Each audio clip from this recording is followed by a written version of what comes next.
موږ به دې بچیانو تعلیمونه وکړو او موږ دا تکلیف د بچیانو سره یوسو بیا زموږ معاشره او زموږ د علاقه کې خوشحالي هم راځي امن هم راځي او سکون ورته جوړېږي او چې موږ به بچیانو سره تکلیف یوسو دا د بچیانو خدمت دا د بچیانو سره تکلیف وړل دا دایمي لکه موږ باندې فرض دی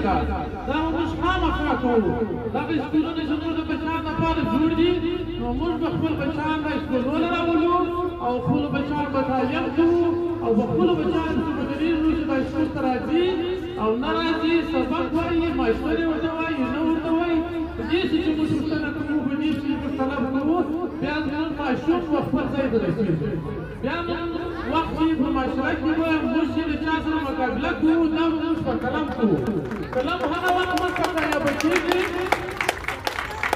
چې زموږ بچیان تعلیم وکړي او زموږ بچیان خپل ځای ته ورسېږي نو موږ به د هر قوم سره د هرې علاقې سره په مقابله په قلم کوو نن به موږ دا کوشش کوو چې د معاشرې سره توپک په غاړې سره وغورځوو او د معاشرې سره د نشې سره لرې کړو او د معاشره سره د فتنې سره د بچیان لرې کړو شبکه راولو او سکول ته راولو چې دی سکول ووایي او دی سبق ووایي نو بیا زموږ معاشره کې سمیږي او زموږ معاشره کې خوشحالي راځي بیا زموږ معاشره کې اتفاق او اتحاد راځي که موږ تعلیم نه وکړو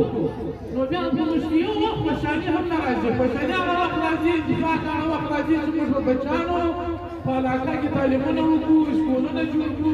احترام مدرسې جوړې کړو د دې سره مربوطات وکړو د دې سره موږ ولاړ شو وږه په وږه ودرېږو د دې ماشټر صاحب د دې د ملګرو خدمانه مننه